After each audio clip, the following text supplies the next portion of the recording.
प्यारे बच्चों, कक्षा 12 में हिंदी विषय में काव्यखंड के अंतर्गत द्विवेदी युग के अत्यंत प्रसिद्ध कवि अयोध्या सिंह उपाध्याय हरिऔध की अत्यंत प्रिय कविता पवन दूतिका को आप सभी पढ़ रहे हैं। यह कविता हरिऔध जी की प्रसिद्ध कृति प्रिय प्रवास से ली गई है, जिसमें राधा और श्री कृष्ण का प्रेम प्रसंग वर्णित है। अभी तक आप लोगों ने पढ़ा कि राधिका जी पवन दूतिका से कहती हैं कि तू श्री कृष्ण के पास मेरा संदेश लेकर के जाना, किंतु मार्ग में यदि कोई नवोढ़ा स्त्री तुझे दिख जाए तो उसके वस्त्रों को मत उड़ाना, क्योंकि उसमें लज्जा की मात्रा अधिक होगी। उसे निर्लज्ज मत करना। और यदि कोई कृषक की स्त्री दिखाई दे जाए जो खेत में काम कर रही हो तो उसे भी दुखी मत करना, बादलों को उड़ा करके लाना और उस पर छाया कर देना। इस तरह से सभी को सुख प्रदान करते हुए तो आगे बढ़ना। और जब मथुरा में तू पहुंच जाएगी तो मथुरा के सौंदर्य को देख करके, वहाँ की भव्यता को देख करके तू आश्चर्यचकित हो जाएगी। और वहाँ के मंदिरों में जब पहुंच जाना तो मंदिरों में अनेक प्रकार के वाद्य यंत्रों के माध्यम से संगीत बज रहा होगा। उस संगीत में अपने संगीत को मिला देना, जिससे कि उस संगीत की मधुरता बढ़ जाए।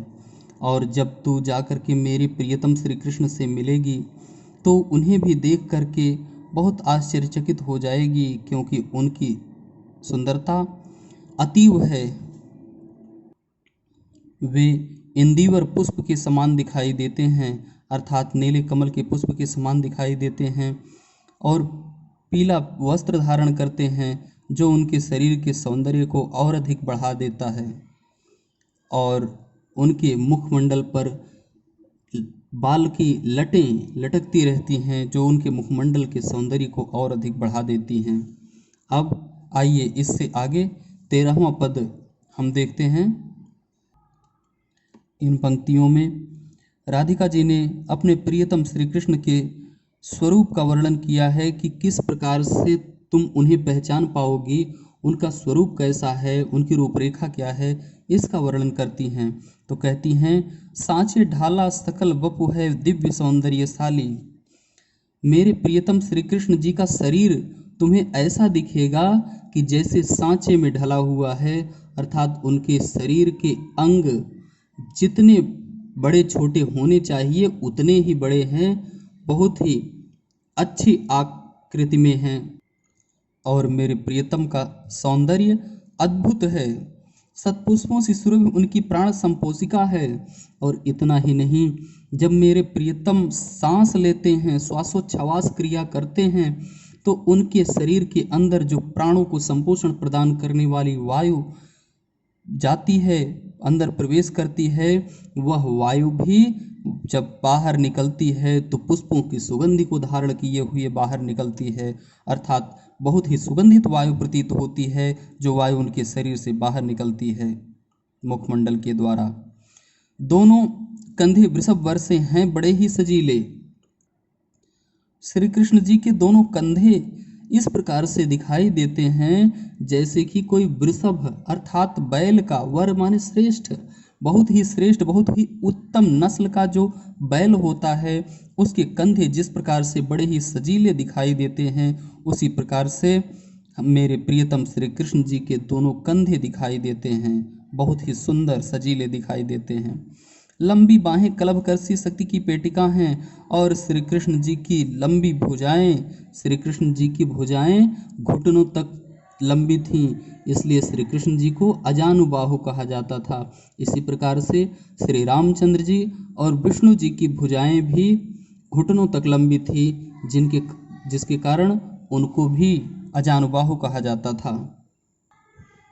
तो राधिका जी कहती हैं कि मेरे प्रियतम श्री कृष्ण जी की बाहें, उनकी भुजाएं घुटनों तक लंबी हैं, बहुत ही लंबी हैं, और लंबी ही नहीं हैं, शक्ति भी उनमें बहुत अधिक है। और वो शक्ति कैसी है, जैसे किसी हाथी के छोटे बच्चे की सूंड में शक्ति होती है। कलभ कर, कलभ माने हाथी का छोटा बच्चा, कर माने उसकी सूंड, हाथी के छोटे बच्चे की सूंड में जितनी शक्ति होती है, उसी प्रकार से शक्ति का एक पुंज, शक्ति की पेटिका, शक्ति का एक पुंज मेरे प्रियतम श्री कृष्ण जी की भुजाओं में है।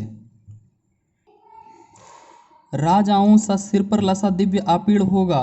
मेरे प्रियतम श्री कृष्ण के सिर पर अद्भुत मुकुट सुशोभित हो रहा होगा। दिव्य आपीड़, आपीड़ मुकुट, दिव्य अद्भुत लसा सुशोभित हो रहा होगा।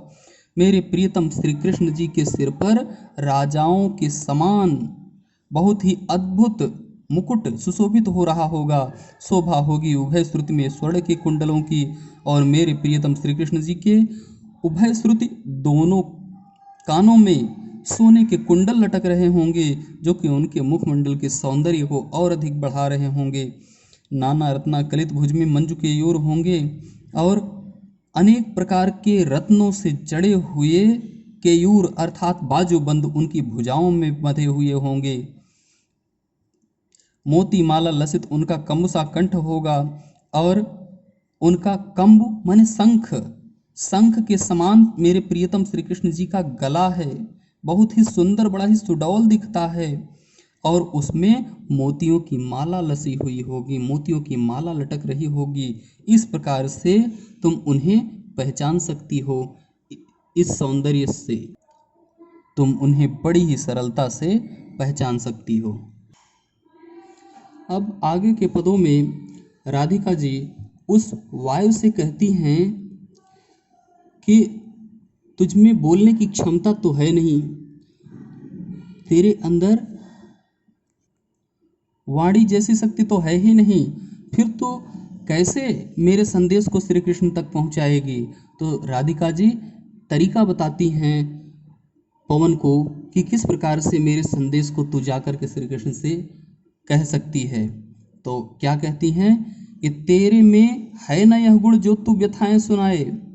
अय वायु, तेरे में यह गुण तो है ही नहीं जो तू जाकर के श्री कृष्ण जी से मेरी व्यथाएं, मेरे कष्ट को कह सके।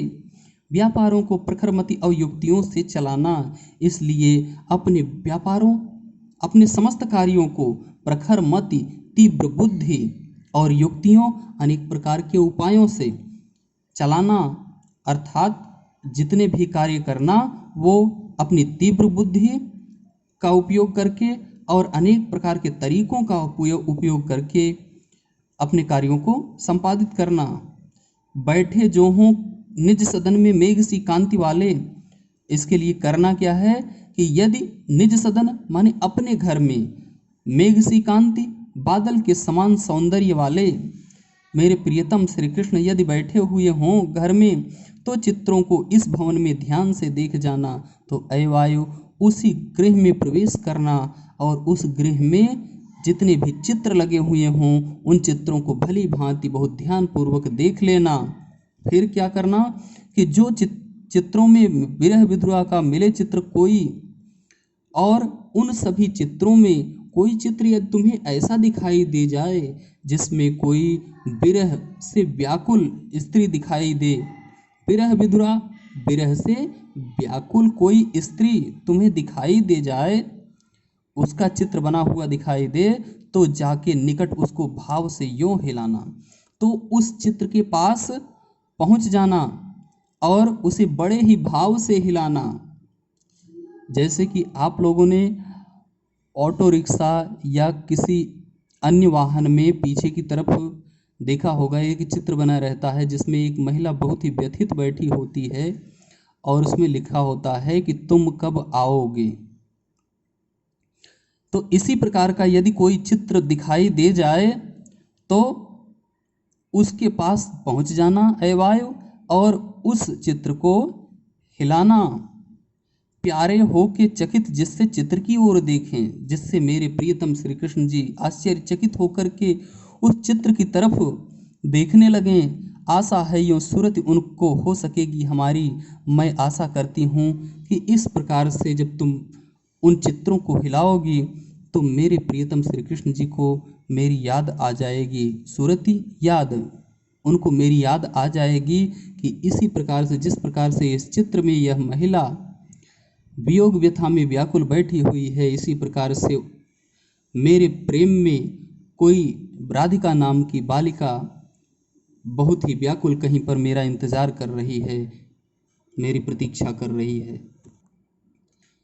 आगे राधिका जी कहती हैं कि यदि यह तेरा तरीका सही तरह से काम ना करे, अर्थात किसी विरह विधुरा स्त्री का चित्र न मिले, तब क्या करना कि जो कोई भी इस सदन में चित्र उद्यान का हो, अगर कोई एक चित्र ऐसा बना हुआ तुम्हें दिख जाए, श्री कृष्ण जी के आसपास में कोई ऐसा चित्र बना हुआ दिख जाए जिसमें उद्यान का चित्र हो, अर्थात बगीचे का चित्र हो, और हो प्राणी विपुल उसमें घूमते बावले से, विपुल माने बहुत अधिक, और बहुत अधिक प्राणी उसमें घूमते हुए बावले से, पागल से होकर के घूमते हुए दिखाई दे जाएं, टहलते हुए दिखाई दे जाएं, तो जाके सन्निकट उसकी अवहिला के उसे भी, तो उस चित्र के पास भी पहुंच जाना और उस चित्र को हिलाना, देवात्मा को सूरत ब्रज के व्याकुलों की कराना।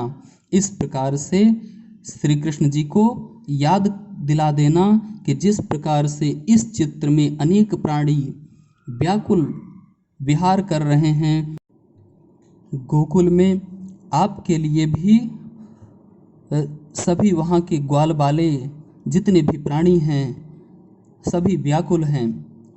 कोई प्यारा कुसुम कुम्हला गेह में जो पड़ा हो, यदि जहाँ पर प्यारे श्री कृष्ण जी बैठे हुए हों वहाँ आस पास में कोई पुष्प कुम्हलाया हुआ मुरझाया हुआ सा पड़ा दिखाई दे, तो प्यारे के चरण पर ला डाल देना उसी को, तो उस पुष्प को उड़ाना और ला करके मेरे प्रियतम श्री कृष्ण जी के चरणों पर डाल देना, यूँ देना ऐ पवन बतला फूल सी एक बाला।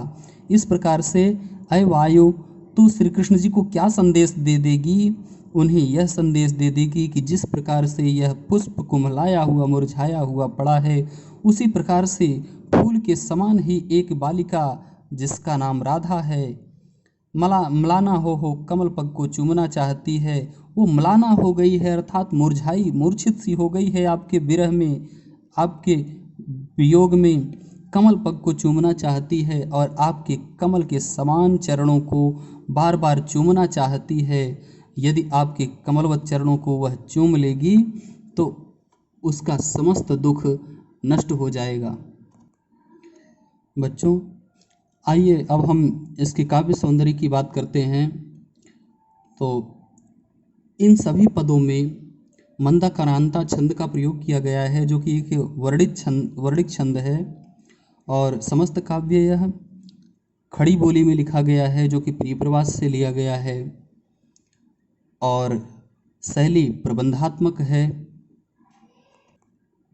मानवीकरण अलंकार और उपमा अलंकारों का प्रयोग किया गया है। उपमा अलंकार जैसे यहाँ पर आप देखिए कि औ हों प्राणी विपुल उसमें घूमते बावले से समसासी से नाई सरिस्तुल्य, ये जहाँ पर आते हैं ये